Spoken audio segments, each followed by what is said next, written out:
Hello guys, Assalamu alaikum. আমি Bithi, welcome back to my channel girls talk টপিকসে আপনাকে আবারও স্বাগত।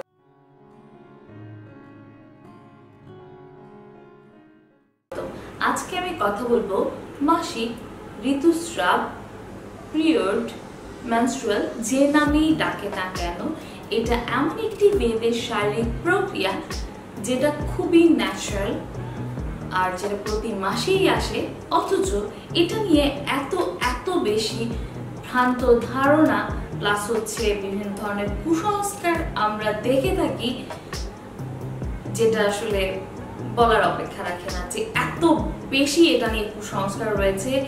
তার প্রধান কারণই হচ্ছে অজ্ঞতা, সোজা কথা জ্ঞানের অভাব, এবং এটা সম্পর্কে পুরোপুরি না জানার অভাবেই বিভিন্ন ধরনের সামাজিক কুসংস্কার প্লাস হচ্ছে আমাদের মেন্টালি কিছু কুসংস্কার বা আমরা এটাকে কি বলি, মানে কিছু উইয়ার্ড সিচুয়েশন ক্রিয়েট করি, যেটা আসলে করা মোটেও উচিত নয়। তো আজকে আমি এই টপিকসটা নিয়েই আলোচনা করব কিভাবে আমরা এই খুঁটিনাটি বিষয়গুলো জানতে পারবো এবং আমাদের মনে যে ধরনের অজ্ঞতা রয়েছে সেটাকে টোটালি দূর করতে পারবো। সো চলুন ভিডিও শুরু করা যায়। প্রথমেই আমরা জানবো এই মাসিক বা ঋতুস্রাব জিনিসটা কি। একজন নারীর পিরিয়ড তাকে প্রতি মাসে গর্ভধারণের জন্য মানে বেবি নেওয়ার জন্য তাকে প্রিপেয়ার করে। আরেকটু সহজ ভাষায় বলি, সেটা হচ্ছে বাচ্চা হওয়ার জন্যই মূলত পিরিয়ড হতে হয়। কিন্তু কেন বাচ্চা হওয়ার জন্যই পিরিয়ড হতে হবে, তার কারণটা কি? প্রতি মাসে মেয়েদের গর্ভাশয়ে তার বাইরের আবরণটাকে খুব শক্ত করে যাতে এর ভেতরে বাচ্চাটা খুব ভালোভাবে আশ্রয় নিতে পারে। কিন্তু যখন প্রতি মাসে এই ভ্রূণটা নিষিক্ত না হয় তখন সে নিজেই নিজেকে ছিঁড়ে ফেলে এবং সেটা রক্তের মাধ্যমে শরীর থেকে যোনিপথ দিয়ে বের হয়ে যায়। আর মূলত এটাকে আমরা পিরিয়ড বলে থাকি। আর যেটি হতে এই পুরো প্রসেসটা হতে লাগে প্রায় গড়ে 28 দিনের মতো। এজন্য কিন্তু 28-29 দিন পরপরই মেয়েদের পিরিয়ড হয়। আপনি কি জানেন আপনার পিরিয়ডে রক্তের পরিমাণ কত? মানে প্রতি মাসে আপনার ঠিক কতখানি রক্ত শরীর থেকে বের হয়ে যাচ্ছে? প্রতি পিরিয়ডে 1 কাপেরও কম রক্ত শরীর থেকে বের হয়ে যায়। কি অবাক হচ্ছে? হ্যাঁ, নিউ ইয়র্ক ইউনিভার্সিটির স্কুল অফ মেডিসিনের মতে, আই হোপ আমি নামটা ঠিকভাবে বলেছি, ওদের মতে একটি মেয়ের শরীর থেকে প্রতি পিরিয়ডে কয়েক চামচ থেকে শুরু করে মোটামুটি 1 কাপ পরিমাণ রক্ত শরীর থেকে বের হয়ে যায়। এখন ধরুন আপনি একটা প্যাড নিয়েছেন, একটা প্যাড নেওয়ার ঠিক ওই সময় থেকে 2 ঘন্টার মধ্যে যদি পুরো প্যাড ভিজে যায় তাহলে আপনাকে বুঝতে হবে যে আপনার অতিরিক্ত রক্তক্ষরণ হচ্ছে। আবারও বলছি, যদি পুরো প্যাড ভিজে যায় তাহলে বুঝতে হবে আপনার অতিরিক্ত রক্তক্ষরণ হচ্ছে।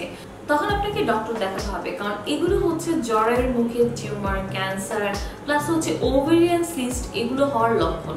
সো আপনার অতিরিক্ত রক্তক্ষরণ হচ্ছে কিনা সেটা কিন্তু আপনাকে একটু খেয়াল রাখতে হবে।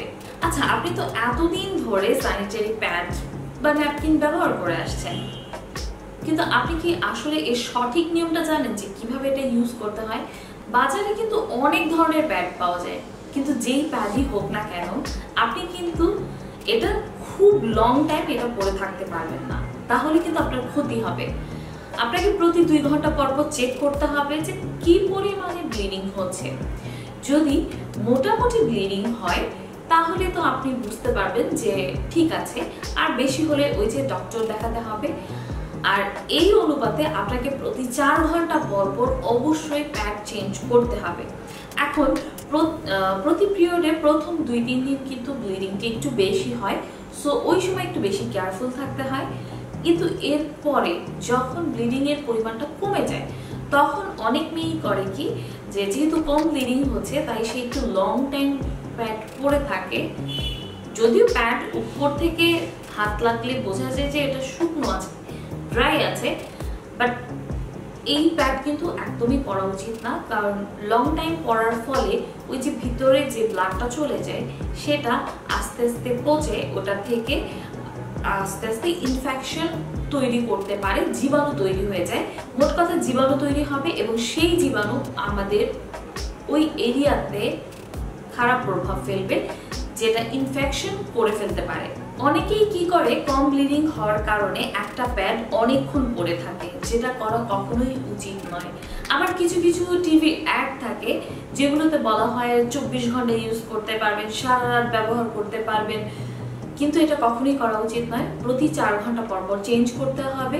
কিন্তু এই ধরনের প্যাড দীর্ঘ সময় ড্রাই রাখার জন্য সেলুলোজ জেল নামে এক ধরনের উপাদান ব্যবহার করা হয়, আর যেটা কিনা জ্বরের মুখে ক্যান্সারের জন্য খুব ভালো কাজ করে। সো আপনাকে ওইভাবে দায়িত্ব নিয়ে কেয়ারফুল থেকে এটাকে কিছুক্ষণ পর পর চেঞ্জ করতে হবে। 24 ঘন্টা তো দূরের কথা, আমি সাজেস্ট করব সারা রাত একটা প্যাড ব্যবহার না করার জন্য। এখন আমার ভিডিওটি যে কজন আপু দেখছেন তাদের কাছে আমার একটা কোশ্চেন, আপনি যতবার প্যাড চেঞ্জ করেন আপনি কি ততবার আপনার প্যান্টিটাও চেঞ্জ করেন? যাই হোক, আমাদের উচিত প্রতিবার প্যাড চেঞ্জ করার সময় অবশ্যই প্যান্টিটাও চেঞ্জ করা, না হয় আপনি যে এত কষ্ট করে প্যাড চেঞ্জ করছেন সেটার কিন্তু কোনো লাভই হবে না, কারণ প্যাড থেকে কিছু জীবাণু কিন্তু চোখে দেখা না গেলেও প্যান্টিতে লেগে যায়। তাই আপনাকে প্রতিবার প্যাড চেঞ্জের সময় অবশ্যই প্যান্টিটাও চেঞ্জ করতে হবে। আরেকটা কথা, আপনি যখন প্যান্টি চেঞ্জ করবেন সেটাতে কিছু না লাগলেও আপনাকে অবশ্যই সেটা সাবান অথবা ডিটারজেন্ট পাউডার, স্যাভলন এগুলো দিয়ে পরিষ্কার করতে হবে। আর আমরা স্কুল, কলেজ, অফিসে বা বাসায়, হয়তো স্কুল কলেজ বাইরে এভাবে থাকলে হয়তো এটা হয় না, কিন্তু আমরা যখন বাসায় ফিরবো ওই সময় একবার হলেও দিনে চেষ্টা করব হালকা কুসুম গরম পানি দিয়ে এই জায়গাটাকে পরিষ্কার করার জন্য। এটা কিন্তু খুবই ইম্পর্টেন্ট একটা কাজ। তাতে করে যেটা হবে, আপনি চুলকানি, ইনফেকশন, ফোড়া এই টাইপের বাজে অসুখগুলো থেকে মুক্তি পাবেন। এখন আমি খুব ইম্পর্টেন্ট কিছু ব্যাপার নিয়ে কথা বলবো, আর সেটা হচ্ছে অফকোর্স সামাজিক কুসংস্কার। আমি ছোটবেলা থেকে অনেক কুসংস্কার শুনে বড় হয়েছি। সো ছোটবেলা থেকে আমি এই সময়ে মোটামুটি কয়েকটা কুসংস্কার তো আবার মানে শোনা হয়েছে। তো আমি জানি না আপনারা কতটুকু ফেস করেছেন। তো আমি মনে হয় 2-3টা ফেস করেছি। প্রথমত হচ্ছে আচার খাওয়া যাবে না, কোনো কিছুর উপর দিয়ে, মানে যে বলে না যে খাঁটি বাংলা ভাষায় কোনো কিছু ড্যাঙ্গায়া যাওয়া যাবে না, ওই টাইপের একটা আমি ফেস করেছি। আর তেমন একটা ফেস করিনি, তবে আমি অনেকের কাছেই শুনেছি যে এই সময় বাসার বাইরে যাওয়া যাবে না, চুল ধোয়া যাবে না, রান্নাঘরে ঢোকা যাবে না, তারপর কি বলে বিছানায় শোয়া যাবে না, শরীরে পানি লাগানো যাবে না, এই বিভিন্ন ধরনের কুসংস্কার কিন্তু কম বেশি অনেকেই ফেস করেছেন। আপনারা কি ধরনের কুসংস্কার ফেস করেছেন আমাকে প্লিজ কমেন্টে জানিয়ে দেবেন। কিন্তু এই ধরনের কুসংস্কারের কিন্তু আসলে কোনো ভিত্তি নেই, এই ধরনের কুসংস্কারের কোনো মানেই হয় না। এই সময় অবশ্যই প্রপার ক্লিন থাকতে হবে, ভালোভাবে নিজেকে পরিষ্কার পরিচ্ছন্ন রাখতে হবে, জামা কাপড় বদলাতে হবে, গোসল করতে হবে, নিজের পরিচর্যা করতে হবে, ঘরের মধ্যে হালকা হাঁটা চলাফেরা সবই করা যেতে পারে। আপনি চাইলে যারা ওয়ার্কিং ওমেন আছেন বাইরে যেতে পারেন, অফিসে যেতে পারেন, স্কুল কলেজ সবকিছুই কন্টিনিউ করা যেতেই পারে। এই সময় কিন্তু কোনো কিছুই বন্ধ করে দেয়া উচিত নয়। এই সময় আরো বেশি বাইরের আলো বাতাসের সংস্পর্শে থাকা ভালো। যেমন ধরুন আপনি ন্যাচারালি আপনি বাইরে থেকে নর্মালি আপনি বাসার থেকে কখনো বের হন না, তো আপনি এই সময় যেটা করতে পারেন, হয়তো বিকালের দিকে একটু ছাদে গেলেন, একটু বারান্দায় গেলেন, একটু ন্যাচারাল বাতাস আপনি পেলেন, আলো বাতাস পেলেন, এটা কিন্তু শরীরের জন্য খুবই দরকার। অথবা খুব সকালে বের হয়ে একটু বারান্দায়, একটু ছাদে বা একটু বাইরে হাঁটাহাঁটি করে আসলেন, এটা কিন্তু খুবই ইম্পর্টেন্ট। এখন আমি পিরিয়ড নিয়ে কিছু টিপস আপনাদের সাথে শেয়ার করব, যেগুলো করলে আপনি মোটামুটি একটা ভালো সময় পার করতে পারবেন। হাসি খুশি থাকুন, নিজে যে কাজ করতে পছন্দ করেন সেই কাজ নিয়ে নিজেকে ব্যস্ত রাখুন এবং অন্যান্য কাজের চাপ থেকে নিজেকে মুক্ত রাখুন, দেখবেন দিনটা ভালো যাচ্ছে। পিরিয়ডের সময় চুপচাপ ঘরের কোণে শুয়ে থাকবেন না, এই সময় ঘরের মধ্যে আপনি হালকা হাঁটা চলাফেরা করতে পারেন বা খুবই হালকা কিছু এক্সারসাইজ করতে পারেন, যাতে করে যেটা হবে, আপনার যদি তলপেটে কোনো ব্যথা থাকে সেটা কিন্তু কমতে সাহায্য করবে, কারণ এটা করলে আপনার রক্ত প্রবাহ নর্মাল থাকবে, ঠিক থাকবে। এই সময় অনেকেরই কিন্তু তলপেটে ব্যথা হয়, কারো খুব বেশি হয়, আবার কারো মোটামুটি হয়, তবে হওয়াটাই খুব স্বাভাবিক। এমন হলে আপনি যেটা করতে পারেন, গরম হট ব্যাগে গরম পানি নিয়ে সেটা দিয়ে আপনার তলপেটে সেক দিতে পারেন, তাহলে কিন্তু আপনার ব্যথাটা অনেকটা কমে আসবে।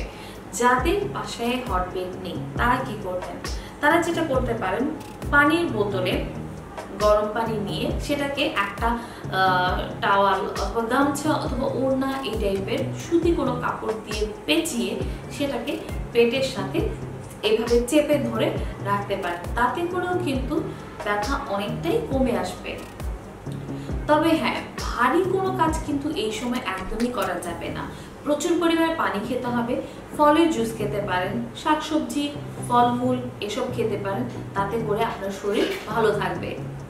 শরীরে আয়রনের ঘাটতি দূর করে এমন টাইপের খাবার বেশি করে খেতে হবে, যেমন ধরুন সবুজ শাকসবজি, ফলমূল, মাছ, মাংস, কলিজা এই টাইপের খাবার।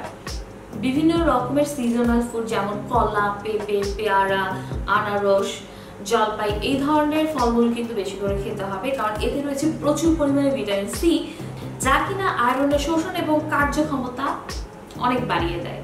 আমার যেসব আপু ভিউয়ার্সরা এখনো তাদের স্যানিটারি প্যাড অথবা ন্যাপকিন কিনতে স্বাচ্ছন্দ্য বোধ করেন না, তাদের জন্য ছোট্ট একটা টিপস হচ্ছে, এখন কিন্তু অনলাইনে এগুলো প্রচুর বিক্রি হচ্ছে, আপনারা চাইলে কিন্তু অনলাইন থেকে পারচেজ করে নিতে পারেন। সেক্ষেত্রে আমি আমার ভিডিওর ডিসক্রিপশন বক্সে লিঙ্ক দিয়ে দিব, যেখান থেকে আপনারা এটা পারচেজ করে নিতে পারেন।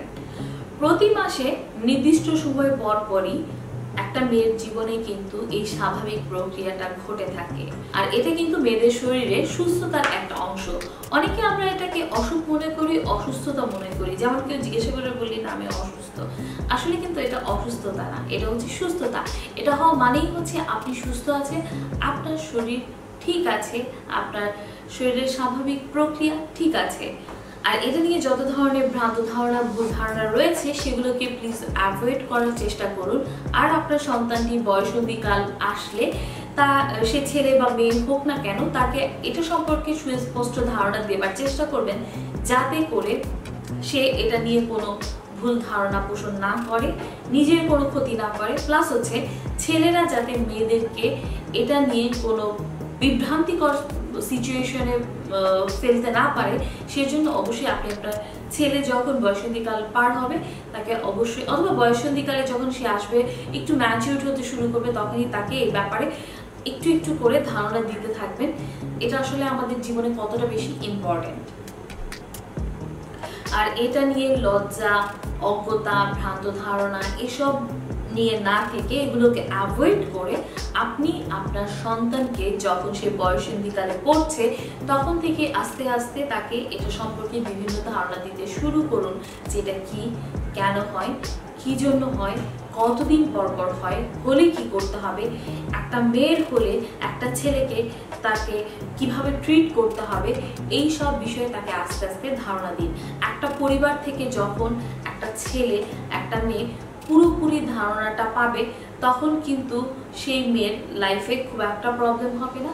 আর একটা ছেলে যখন এটা সম্পর্কে ডিটেলসে জানবে যে এটা কেন হচ্ছে, তখন একটা ছেলে আরো উল্টো ওই অন্য মেয়েকে সম্মান করতে শিখবে, শ্রদ্ধা করতে শিখবে, তখন তাকে উল্টো পাল্টা কোনো কথাও বলবে না। যেমন ধরুন আমার ভিডিওতে এসে এক একজন তার বংশের যে কি সুন্দর পরিচয় দিয়ে যায়, ও মাই গড, মানে আমি অবাক হয়ে যাই যে এরা কি ধরনের পরিবার থেকে এসেছে এবং তাদের পরিবারে তাদেরকে কি শেখানো হয়েছে।